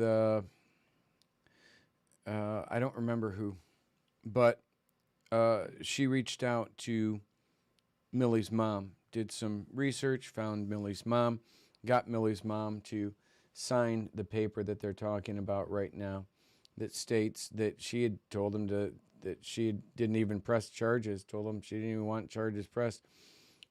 I've never seen... And stop there. In fairness, I think from that comment that she had only filed the affidavit for non-prosecution after Millie was arrested. So I think the timing on that might be relevant. Whereas I thought she had done it back in April. It seems that she might have only done it on the weekend where she was arrested. Well, it appears to be two things. She told them back in April to drop it, and then it was just a family misunderstanding. She then accelerated to an affidavit once she realized they had gone forward. So they had no cooperation from her. She had told her not to. She told them not to go forward. There's two sides of the story, according to police reports. The other side of the story is that she has issues, and that she'd always had issues, and that was the other side. And once you hear the other side say, "Look, she has issues, and these issues lead to her to make up some stories that aren't accurate," and then she tells you several days later, "Don't bring the charges." I've never seen them bring charges in that case. Least of all. Felony charges, least of all felony charges that are intended for actual crimes, not family disputes. So there's that aspect. So part one is you have no victim. That's unheard of for the most part. Very, very rare. Second, you have an incredible time delay that has been completely unexplained. This happened in April. They get an indictment around that time. Then they get a warrant in June or July. Yeah, July 20. July 20th is when it's formally issued. They could have got it long before then. So none of that makes sense. Why they need an arrest warrant doesn't make sense. This is a summons case. Then they do it right when she's releasing the film. That is very peculiar timing. Right. And then they hold her. That is peculiar timing. All of these things. And if it was just one, like if it was just the timing of her uploading the documentary, and people will say, well, how could her mom have any connection to doing that? Well, I don't know. Maybe look into her mom's ex-boyfriend, who absolutely hates Millie and Gavin online, attacks them all the time, and but was the person that got them their job, apparently, at InfoWars. See, I literally believe my best guess in all of this is that Millie and Gavin were starting to ask a lot of questions about Charlottesville, about these little fucking IA, pardon my French, about these, I got to get my finger on the button. That's not even the right one. About these IIA assets. And they needed to be shut up. And so they figured kill two birds with one stone. And that's my personal opinion on this. But nonetheless, this is just way too much stuff to be a coincidence, right? Now, this is the last one that I was going to show on this. That is very peculiar timing. And then they hold her over the weekend to do the shock and awe routine, which is an abusive tactic that they rarely use. That people say it's common. It's not common. It's only used in politically motivated cases where they want to coerce people. And this is the dialogue that's happening. Everybody's saying, well, all indictments are sealed, or secret indictments are necessarily secret. They do this all the time. It's overcharging as a prosecutorial strategy, so it makes them easier to get a plea of guilty to a lesser charge. I mean, people have these. Everybody has these sort of. But most of that's wrong. Most of that's wrong. I mean, for example, with indictments are not always sealed. Sometimes, so particularly the local level, that's not. Universal. Now, I don't know the particular protocols in Portage County, Ohio. $5 so what I had heard from people up there was that was not common, particularly in these kind of cases. I mean, usually sealed indictments are for high-profile cases where someone's going to flee, or as a mob case, or as a witness tampering case, things like that. That's the biggest anomaly is that any charges are being brought at all, given there's no complainant, and given the facts are in dispute, and that this appears to be a very minor family dispute.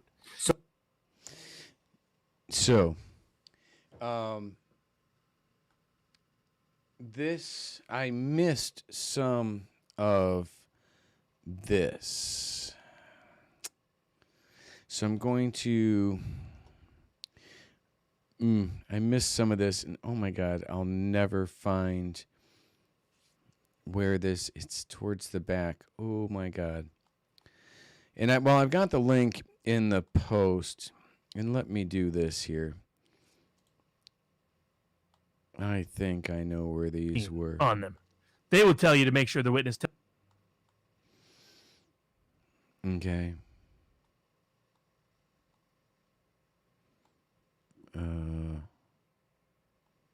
Under entrapment and other potential allegations if your client goes forward with an interview and it turned out they in fact were a target or a subject. Okay. Klein-Smith. I didn't grab any of those, but I got it right here. So I got to bring this into there, the different one. There.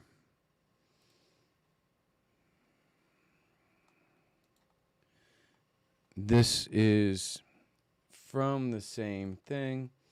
It's just I had cut those clips and I needed to get a few more. It's a work in progress, my friends. But let me do this here. Subpart of that you factually agree with and a part that you don't factually agree with.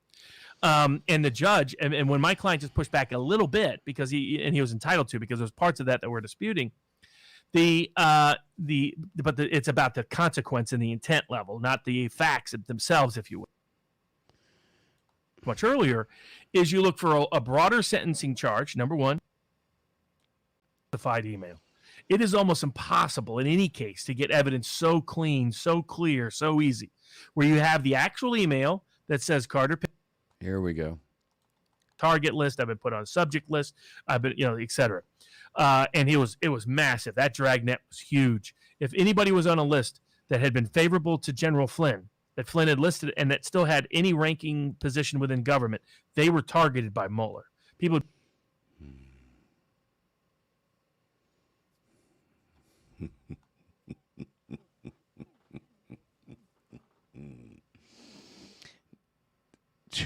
2 hours and 17 minutes long, and I went right to the exact spot that I needed to go. Everybody connected to Flynn, like McChrystal,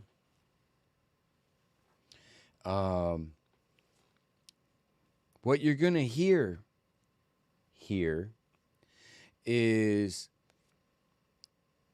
is Barnes talking about this the Klein-Smith guy getting off, right? On oh my God, he's gonna get no trouble.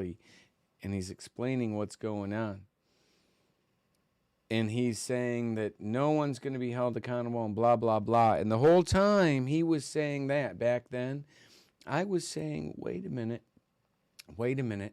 maybe our Department of Justice isn't as stupid as we think that they are, and that they figured out the same shit that I did.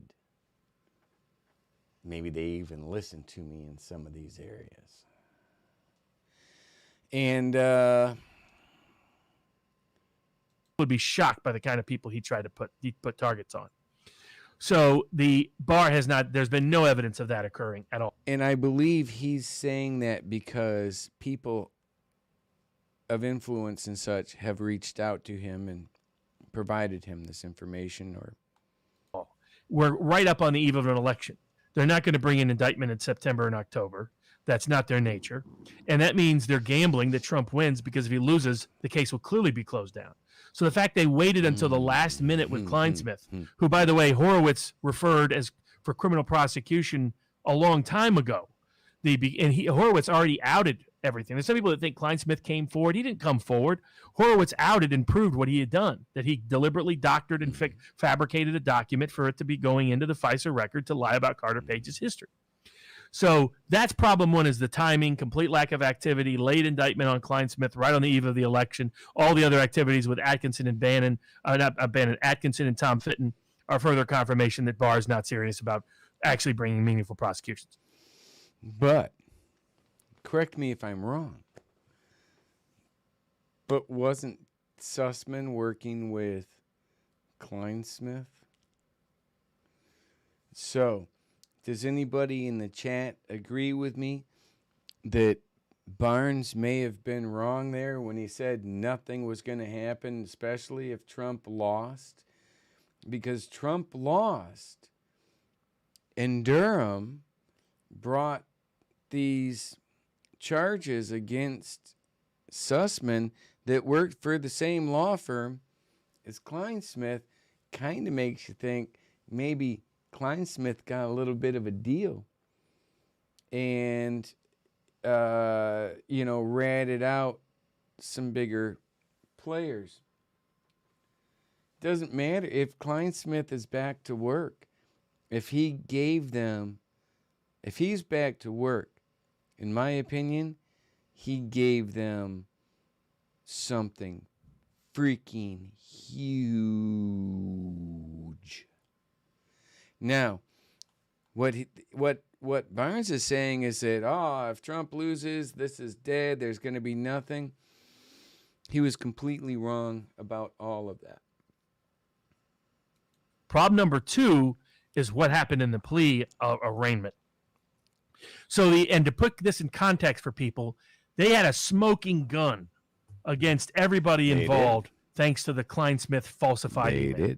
It is almost impossible in any case to get evidence so clean, so clear, so easy, where you have the actual email that says Carter Page is a source, and then you have the doctored email where Kleinsmith typed in not a source, sent that in, it got put into the FISA application, and they have it all. They have the paper trail, the emails trail, the whole 9 yards. They have him dead to rights. They have a smoking gun.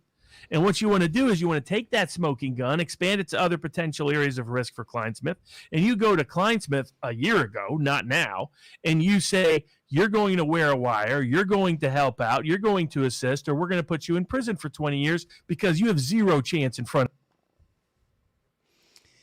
If no one else had ever been arrested after Mr. Barnes made that statement, I would say, wow, he's probably right. But the fact that somebody was arrested about a year later, almost exactly a year later, kind of suggests that maybe somebody did reach out to Kleinsmith a year earlier.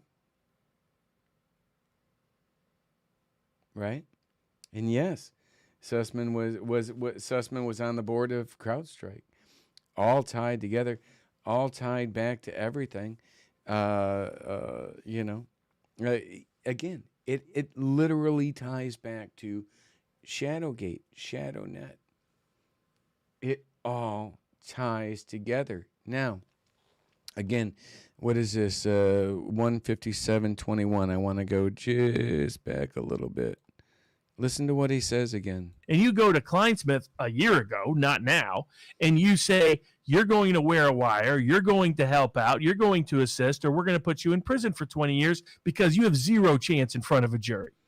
And then you get that. You give him a deal that you could actually sentence him to at least 10 years.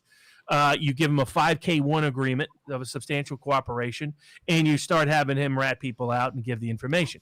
Because through that smoking gun, you get to unravel the whole thing. Because now, doesn't it seem entirely likely, based on the Sussman indictments that followed Kleinsmith?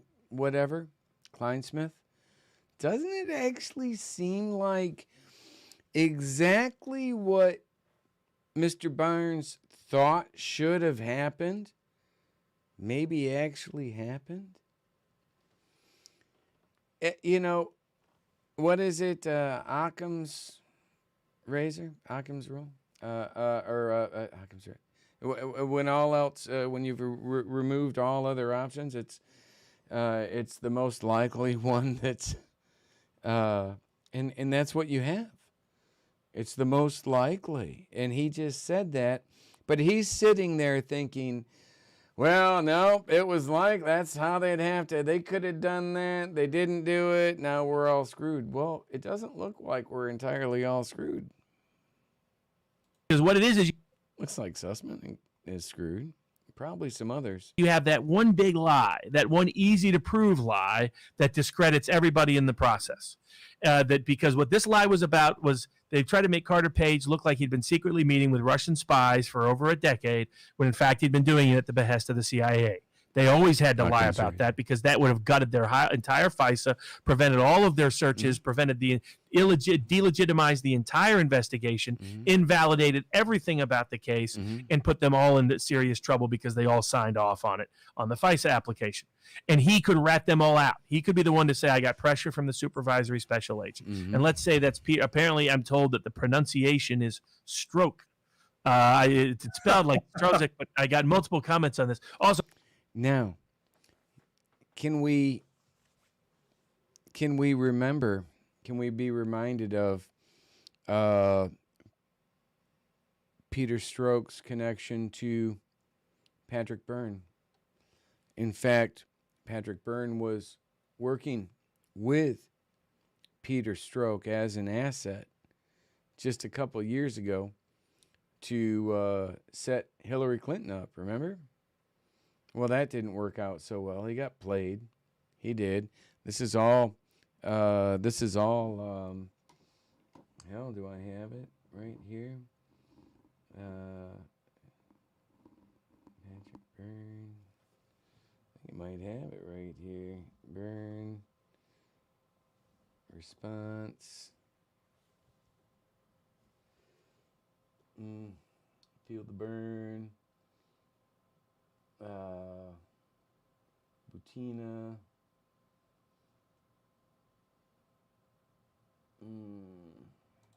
Is this it? And what was eventually but you want to know what happened. Was this. And here's the summary on the last slide.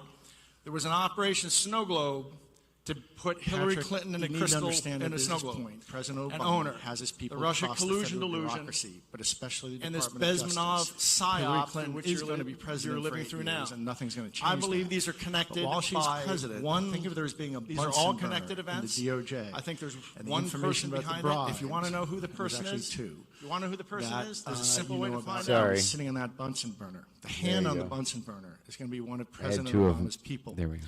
If Hillary's a good girl and she defends Obamacare, that flame stays low. If she's a bad girl and thinks for itself, it gets turned up. And that way, President Obama is going to manage Hillary Clinton for the 8 years she's president. Then she's going to step down and Michelle's going to run. And Patrick, that's the plan.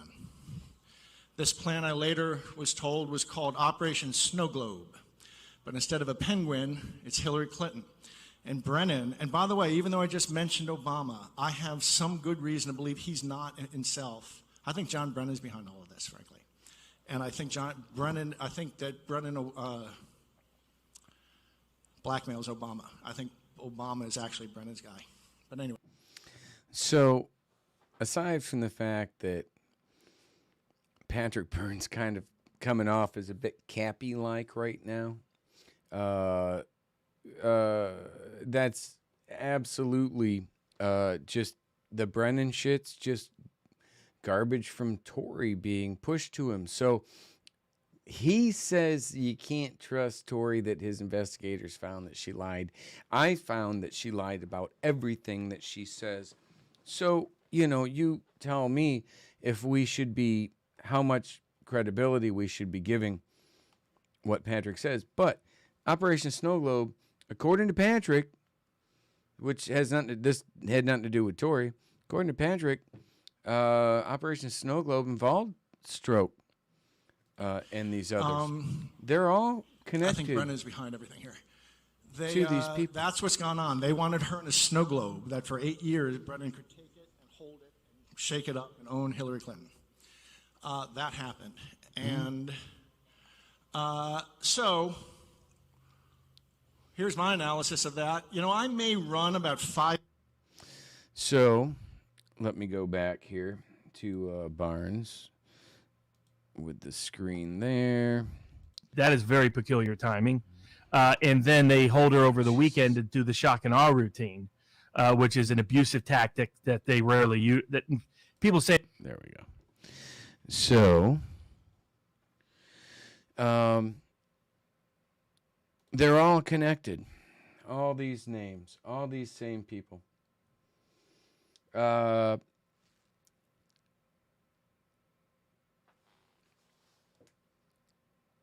Again, I go back to, had we done something when we had a chance with the arrest of an American journalist as she's uploading Shadowgate, I don't think Bannon would be having this problem right now. Bannon is connected to all of these people, right? I was there. Bannon is connected to Mike Cernovich. I don't think I have Cernovich's shit loaded yet. I will. And when I get that loaded, we're going to have some fun with that. But Cernovich, let me see here. Screen recordings. No. Cernovich Cernovich was on YouTube back in 2017 of April, which I have the video that I play all the time, that shows him blackmailing, saying that he has blackmail information on Trump's staff, on journalists in D.C., and oddly enough, on Ann Vandersteel's former boss, Mitchell, the gray-haired guy that looks like he's on coke all the time. So these people are all connected. And, people have given me such a hard time for pointing out something that now seems so obvious or is becoming really obvious to people, right? We got to stop supporting. We've got to stop supporting these people. You're empowering them. You're enabling them. If you enable people like Tory or people like Jason Funes,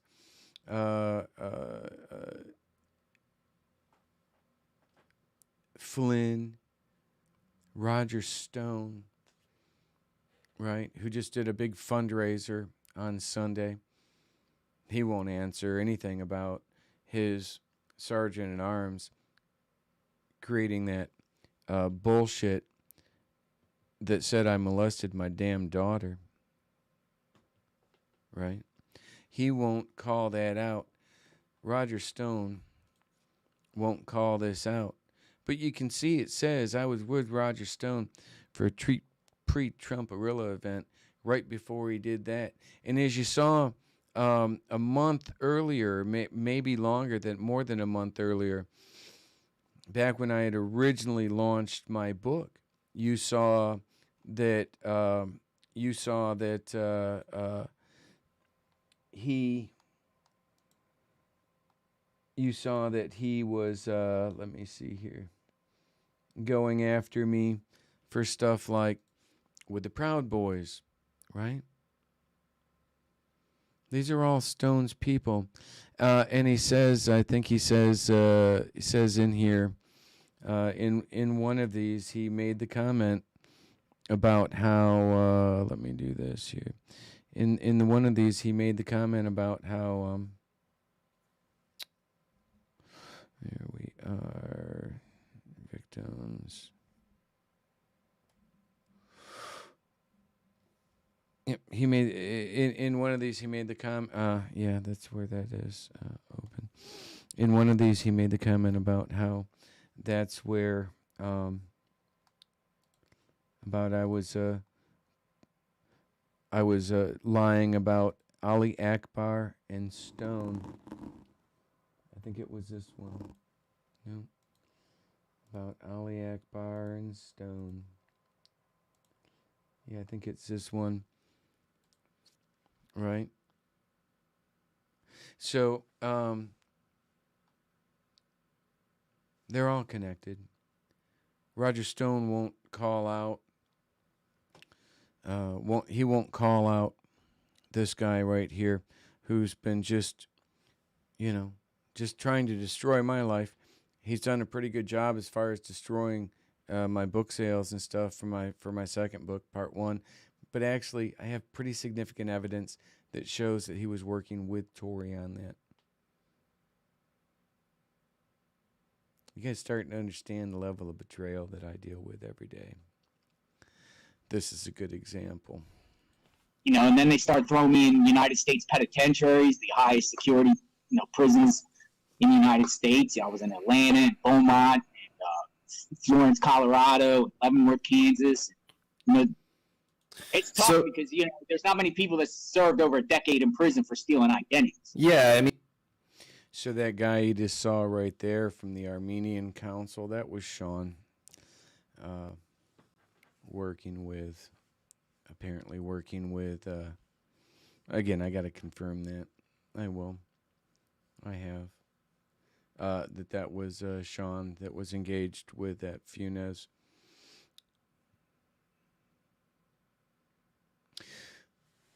Back at the Willard around the 20th. I would like to thank wait. Y'all want to see how fucked up this shit is? I'm going to read something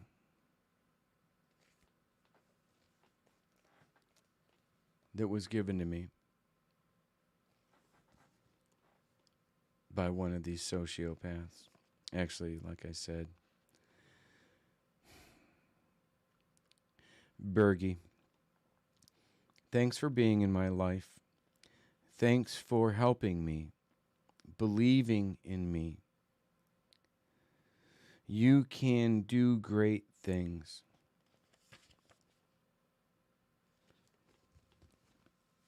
Kristen. Again, I never did anything with her. I believe she was being abused by these people, by Jonathan Lee Riches. I don't just believe it, I have legitimate evidence on that. He's a freaking sociopath. I believe, though, others were involved. I believe Sean Weitzman. I believe all these people. They hacked the living shit out of this girl's brain. I tried to help her. I never laid a hand on her, as far as inappropriately. I did not have sexual intercourse with that woman. And that wasn't like a Bill Clinton thing. That was an honest thing. I took her to the Attorney General in Florida to try to get the Attorney General to help us. We were turned away. And once we got turned away, she was fucked. Shortly thereafter, she was brought back into their group thinking nobody's going to be able to help you. Right? We betrayed someone who I believe probably deep down is a good mother, who is a victim of all of these things. We betrayed her. We, America, to protect people like Roger Stone, General Flynn,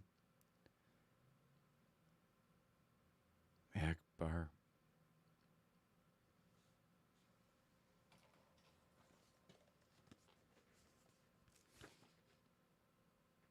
You can do great things. We can. We really can. But not if we keep trying to destroy the people trying to do good. The people out there, the whistleblowers, real ones. Not the time travelers selling their bullshit, fulfilling their deliverables. our country, if we ever do survive this, has got a lot of self reevaluation that it needs to be doing. Because the way our country has behaved, the way they have behaved and treated me, you know, when I was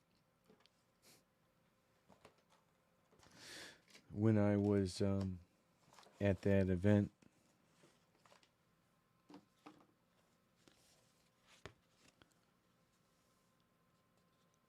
I was living in the veterans' pod of a homeless shelter.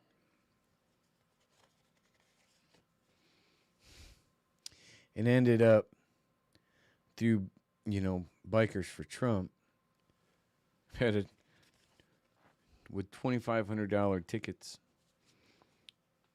to the governor's inaugural ball. How does that happen? How does that happen? Ollie Snack Bar. Folks, I'm going to sign off.